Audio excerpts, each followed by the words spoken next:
Middle man हैं, जो बिचौलिए हैं, जो दलाल हैं, वो उन लोगों ने जो है कब्जा कर रखा है पूरी तहसील के ऊपर। कोई भी काम हो छोटा मोटा तो पहले पैसे चलते हैं, उसके बाद ही काम होता है।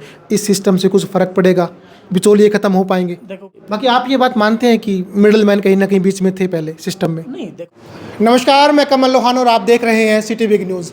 हरियाणा सरकार ने 1 नवंबर से रजिस्ट्री ऑनलाइन कर दी है और मैं फ़िलहाल मौजूद हूँ हिसार के तहसीलदार ऑफिस के अंदर। एक बार माहौल दिखा दूँ। ये एरिया वो एरिया है जहाँ पर हमेशा जो है भीड़ और लाइनें लगी रहती हैं। आज ऑनलाइन रजिस्ट्री की वजह से लाइनें यहाँ पर ख़त्म हो चुकी है। वाकई में लाइनें ख़त्म हो चुकी है या कोई और वजह है, वो पूरी बातें जानेंगे। क्या प्रोसेस रहता है, कितना बेनिफिट हुआ है लोगों को, कितनी सुविधाएं मिली है आम नागरिकों को, सारी बातें करेंगे। तहसीलदार साहब के अंदर ऑफिस कैबिन में है, उनसे बात करेंगे कि पूरा मामला क्या है, क्या कब से लागू हुई है, प्रॉपर सिस्टम शुरू हो चुका है या अभी टाइम लगने वाला है, कितना उनको सुविधाएँ रहने वाली है। बाहर का माहौल मैंने दिखा दिया है। फिलहाल तहसीलदार डॉक्टर अनिल जी मेरे साथ में हैं। डॉक्टर साहब नमस्कार। नमस्कार जी, नमस्कार। हरियाणा सरकार ने 1 नवंबर से रजिस्ट्रियाँ ऑनलाइन कर दी हैं, तो प्रोसेस एक्टिवेट हो चुका है या भी टाइम लगेगा? नहीं, हरियाणा सरकार की तरफ से जो है एक बड़ी अच्छी पहल की गई है कि जो रजिस्ट्रेशन का जो कार्य है वो पेपरलेस किया है। जैसे ऑनलाइन पहले से थी रजिस्ट्रियाँ, लेकिन उसको बिल्कुल जनता की जो पब्लिक की सहूलियत के लिए जो है पेपरलेस किया है। तो उसी की जो प्रोसेस है वो आज से कह सकते हैं कि, क्योंकि वह 1 तारीख से स्टार्ट होनी थी और हॉलीडे की वजह से आज से स्टार्ट है। आज यानी कि 3 तारीख से शुरू हो चुकी है। जी। तो प्रॉपर एक्टिवेट हो चुकी है। प्रोसेस क्या रहता है, पूरा प्रोसेस एक बार बता दो हमारे दर्शकों को, ताकि उनको कोई दिक्कत परेशानी ना रहे। इसमें क्या होता है कि जैसे पहले क्या होता था, अपॉइंटमेंट लेनी होती थी स्टार्टिंग में जी, लेकिन अपॉइंटमेंट के बाद क्या होता था, डॉक्यूमेंट्स लेके आने पड़ते थे और डॉक्यूमेंट्स को वेरीफाई करवाना पड़ता था फिजिकली। ठीक है कि भी हमारा जो आरसी है या तहसीलदार है, आगे फिर उस चीज़ को वो करते थे। ठीक है। और मौके पे ही बताते थे कि भी होगी या नहीं होगी जी, यानी इस तरह की एक व्यवस्था थी। तो हरियाणा सरकार के जो एक कहेंगे कि जो विजन है उसमें कि भी पहले एक प्री अपॉइंटमेंट टाइम दिया गया है जी, जिस दौरान जो है पब्लिक अपने डॉक्यूमेंट ऑनलाइन अपलोड करेगी। जो उचित डॉक्यूमेंट होंगे उसके बेस पर जो आरसी है उनको वेरीफाई करेगा और वेरीफाई करने के बाद जो है रजिस्ट्रार, जो सब रजिस्ट्रार है या जॉइंट सब रजिस्ट्रार है, उनके लॉगिन आईडी में वो भेजेगा। तो उसके बाद जो है जो सब रजिस्ट्रार या जॉइंट सब रजिस्ट्रार होगा तो उनको दोबारा से रीवेरीफाई करेगा और पता करेगा कि भी ये डॉक्यूमेंट्स के आधार पर रजिस्ट्रेशन के जो डॉक्यूमेंट है या टाइप है वो रिजेक्ट की जानी है, एक्सेप्ट की जानी है या क्या बनता है। तो उन दोनों कैटेगरी में वो उसको डालेगा। इस पूरे प्रोसेस में कितना टाइम लगता है अप्रोक्स?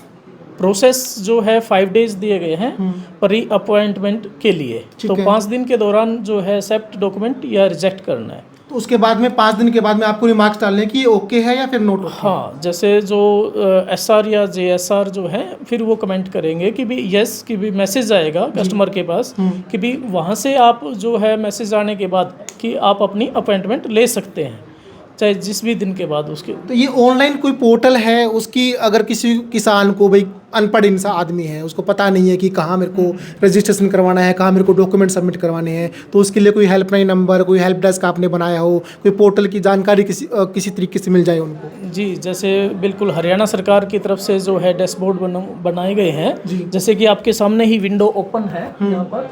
तो ई रजिस्ट्रेशन जो रेवेन्यू है जो डिपार्टमेंट है हरियाणा की साइट पे आप जा सकते हैं। ठीक है। और वहाँ से जो है सिटीजन के लिए भी लॉगिन है और ऑफिसर के लिए भी यहाँ से लॉगिन है जी। तो ई रजिस्ट्रेशन रेवेन्यू हरियाणा.gov.in के साइट पर ये अवेलेबल। अभी तक कितने ऑनलाइन रजिस्ट्रेशन आए हैं आपके जैसे पास? अभी, क्योंकि जैसे कि आप सबको विदित है कि एक नया सिस्टम है, लोगों को जैसे पता भी लगता है चीज़ों का, धीरे धीरे उनके अभ्यस्त भी होते हैं, कस्टमर होते हैं। तो उसमें क्या है कि भी हमारे पास अभी जो है कम आए हैं जो है लॉगिन में।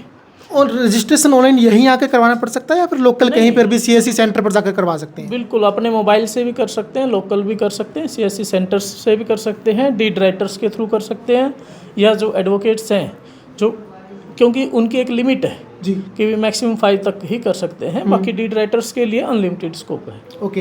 तो एक बड़ी बात लोगों में रहती थी पहले कि भाई जो मिडल मैन हैं, जो बिचौलिए हैं, जो दलाल हैं, वो उन लोगों ने जो है कब्जा कर रखा है पूरी तहसील के ऊपर। कोई भी काम हो छोटा मोटा तो पहले पैसे चलते हैं, उसके बाद ही काम होता है। इस सिस्टम से कुछ फ़र्क पड़ेगा, बिचौलिए खत्म हो पाएंगे? देखो, कोई भी सिस्टम है हमेशा ट्रांसपेरेंट रहना चाहिए और उसी दिशा में एक कदम है। जो भी चीज़ है, अगर मान लिया कोई भी पब्लिक है, अगर सही से जो दिशा निर्देश है जो सरकार द्वारा दिए गए हैं उनको सही से इस्तेमाल करेगी तो बढ़िया रहेगा सबके लिए, तहसील के लिए भी, आमजन के लिए भी और सरकार के लिए भी। बाकी आप ये बात मानते हैं कि मिडल मैन कहीं ना कहीं बीच में थे पहले सिस्टम में? नहीं, देखो, कोई भी चीज़ है अगर हम किसी भी स्वरूप में उस चीज़ को करते वो गलत है, लेकिन हाँ कि भी कई बार कि हमारी नॉलेज बेस जो होता है वो शॉर्ट होता है जी। और उस वजह से अगर किसी को कोई तकलीफ़ होती है तो वो गलत ही होती है। तो अपने आप करना चाहिए, जहाँ तक हो सके हमारे परिवार में अगर भाई बहन कोई भी जैसे बड़ा या पढ़ा लिखा कोई अन्य व्यक्ति है वो इस कार्य को कर सकता है, तो उसके लिए बेहतर अपॉर्चुनिटी है कि वो सेल्फ भी अपने क्रिएट कर सकता है, लिख सकता है। जी, किसी को कोई दिक्कत परेशानी आए तो कोई हेल्पलाइन नंबर कोई आपकी तरफ से कोई इशू किया गया है? सरकार के द्वारा ही किया गया है, यानी पर्टिकुलर तहसील की तरफ से, सरकार की तरफ से हेल्पलाइन नंबर है। जी, सरकार की तरफ से जी, हेल्पलाइन जी, नंबर है। चलो, इसके अलावा आम लोग जिनको रजिस्ट्री करवानी है उनके लिए कोई मैसेज आपकी तरफ से? मैसेज ये है कि जो प्रॉपर डॉक्यूमेंट ही अपलोड करें।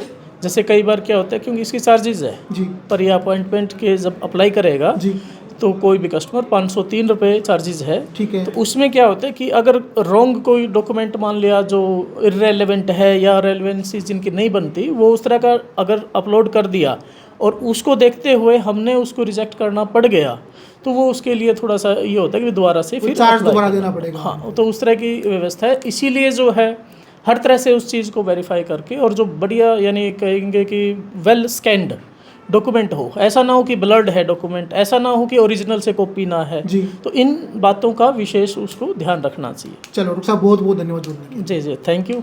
तो डॉक्टर अनिल जी मेरे साथ थे और पूरी जानकारी इन्होंने ऑनलाइन रजिस्ट्री को लेकर जो है हमारे चैनल के साथ में साझा की है। अगर आपको भी ऑनलाइन रजिस्ट्री करवानी है या फिर आपके किसी रिलेटिव को ही ऑनलाइन रजिस्ट्री करवानी है तो ये वीडियो शेयर ज़रूर कर दें और पूरी इन्फॉर्मेशन इस वीडियो के अंदर है। आगे भी इस मामले को लेकर जो अपडेट रहेगी हम आपसे तो फिर से जुड़ेंगे। तब तक देखते रहें सिटी बिग न्यूज़। नमस्कार।